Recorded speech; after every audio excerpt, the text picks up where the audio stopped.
Hey, Virgo. There is unfinished business in the air.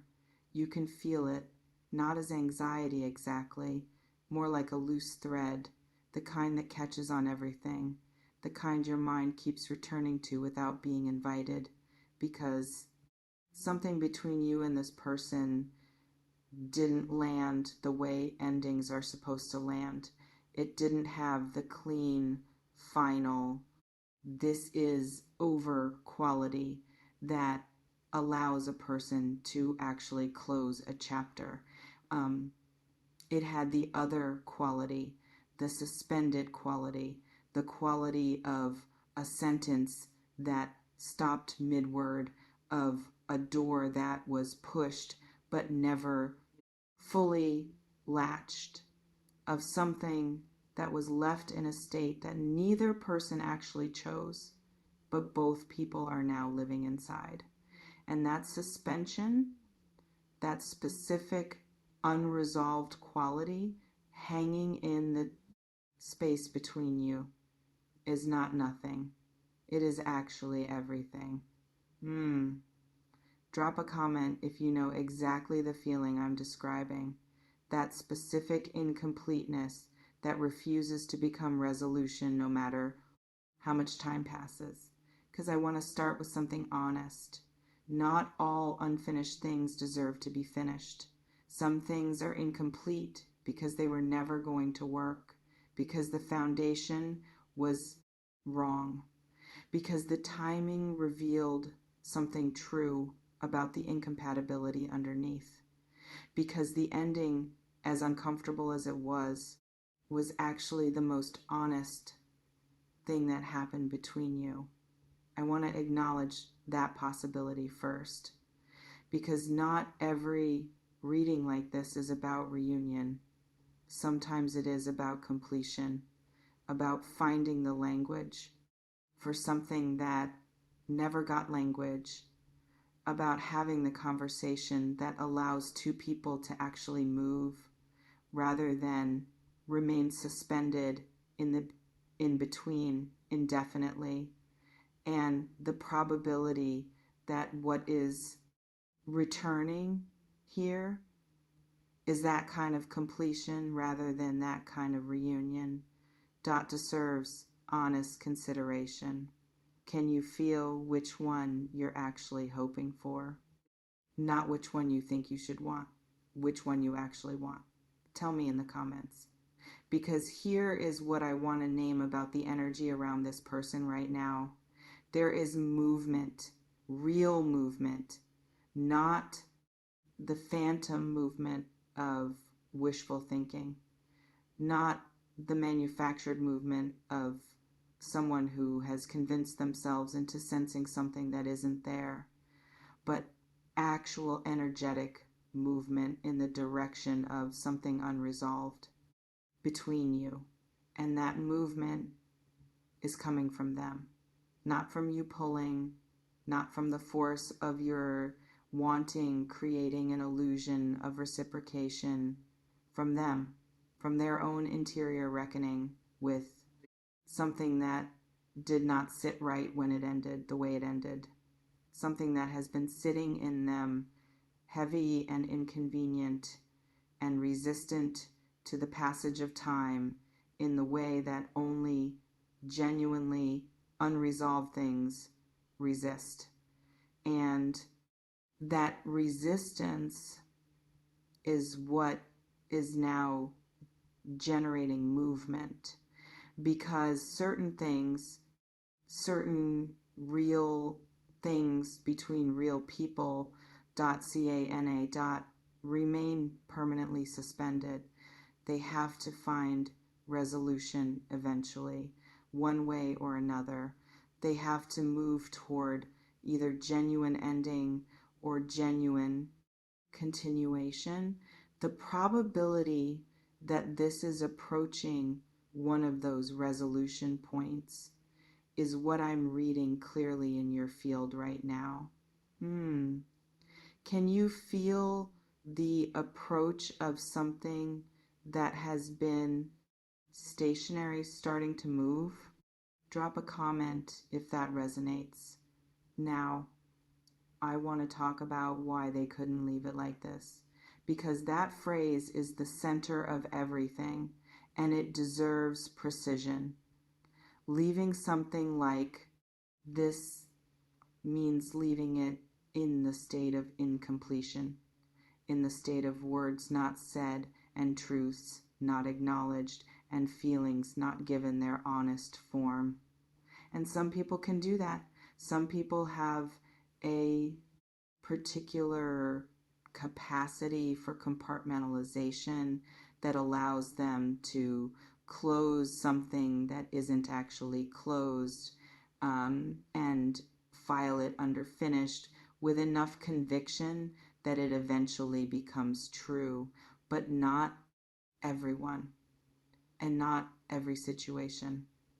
There are connections that resist that filing, that keep reopening the drawer no matter how firmly it was pushed shut, that keep surfacing in the quiet moments, in the unguarded moments, in the moments when the noise of ordinary life goes low enough that what is actually there becomes audible. And the probability that what exists between you is that kind of connection, the kind that cannot be permanently filed under finished without the honest conversation that finishing actually requires, is high, genuinely high. Have you been feeling that same resistance on your end? That same inability to fully close something that keeps reopening? Tell me in the comments, because I want to address something that is probably present for some of you right now, the complicated feeling of wanting this, because wanting them to come back to talk is not simple. It doesn't come without ambivalence, without the memory of why things ended the way they did, without the part of you that has been working hard to build some version of okay and is now being asked to potentially disrupt that okay for the sake of a conversation that might not go the way you hope. That ambivalence is intelligent. It is the product of genuine experience, of knowing that conversations between people with real history between them rarely go exactly as anyone plans, that opening something that was closed, even incompletely closed, .ca riz, real risk, real emotional exposure, real possibility of pain alongside the possibility of resolution. And holding all of that while still feeling the pull toward the conversation, while still feeling that incomplete thing pulling at you. That is not weakness. That is the honest complexity of a person navigating something real. Can you hold both of those things at once? The wanting and the caution? Drop a comment if you're living in that specific tension right now. Now let me talk about what this conversation probably looks like if it comes, when it moves from probability toward reality, because I think there is a specific expectation that sometimes exists around these moments that sets people up to miss what is actually happening when it arrives. The expectation of the grand cinematic conversation, the one where everything is said perfectly, where the feelings are articulated with complete clarity, where both people arrive fully prepared and leave fully resolved. That version exists in films. Real conversations between people with real history and real feelings look different. They start sideways. They begin with something that seems like it's about something else entirely, a casual reach out that is not actually casual, a question that seems simple but is carrying everything underneath it, a moment of contact that presents itself as ordinary and reveals its true weight only as it unfolds.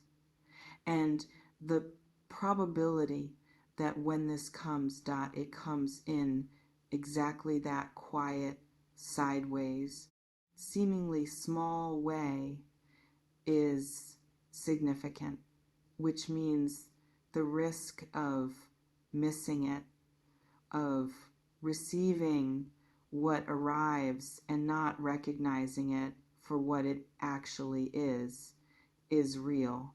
How are you going to stay present enough to recognize the approach of something real when it doesn't announce itself dramatically? Tell me in the comments. Because I want to talk about something that is easy to overlook in this kind of moment, your own needs in this conversation. Because so much of the energy around unresolved connections focuses outward. What are they feeling? What are they going to say? What do they want? What is motivating their return? And those questions matter, but they are not the only questions, because you have needs in this conversation too, things you deserve to have said, truths that belong to you that have been waiting for the right moment to be spoken, questions that have been sitting unanswered in you for longer than is comfortable, clarity that you need regardless of what direction the conversation ultimately goes. And the probability that this conversation, if it comes, serves you depends significantly on whether you arrive in it knowing what you actually need from it. Not what you hope for, not what you're afraid of, what you actually need. The honest answer to that question is worth sitting with before the conversation arrives. What do you actually need from this? Drop a comment if you're willing to name it, because I want to address something directly. The part of you that is tempted to make this easier for them than it should be. The part that when they reach out will immediately move to manage their comfort, to smooth over the difficulty, to make the conversation feel safer for them than the situation actually warrants. That impulse comes from a good place, from genuine care, from the specific tenderness that exists toward people who have been real to us even when things ended badly. But it can also be a way of abandoning yourself, of prioritizing their ease over your honesty, of having a surface conversation when a real one is what is actually needed.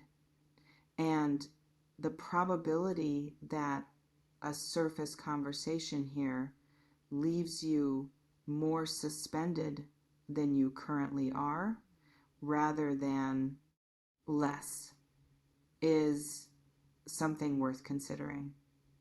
You deserve the real conversation, not the managed one, not the one designed to preserve everyone's comfort at the expense of actual truth, the one where what needs to be said gets said by both of you.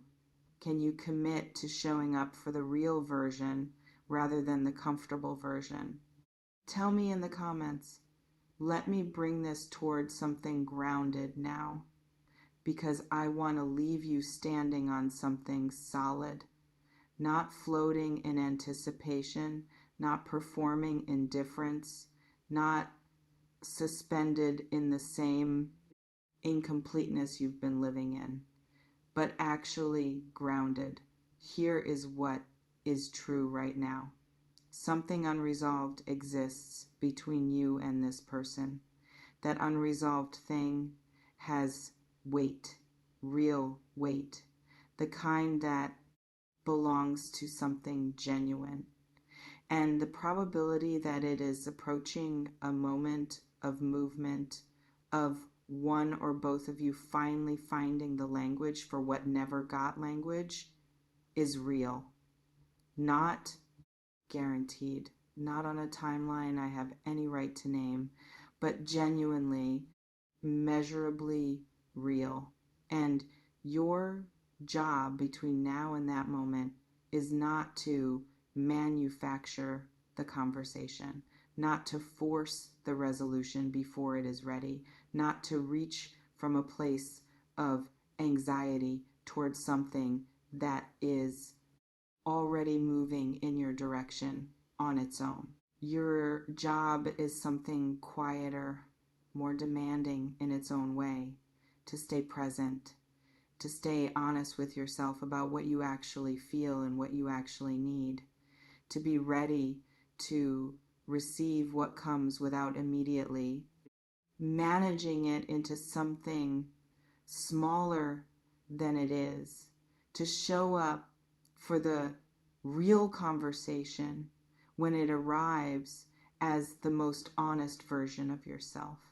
Not the defensive version, not the performance of someone who has moved on, not the careful, managed, protected version that keeps everything at a safe distance.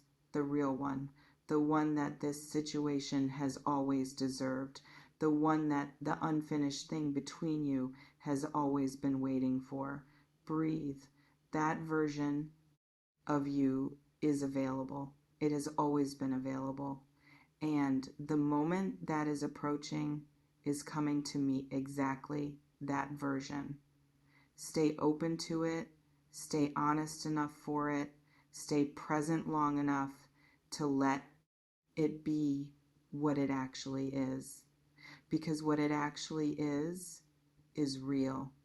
And real is worth showing up for every single time.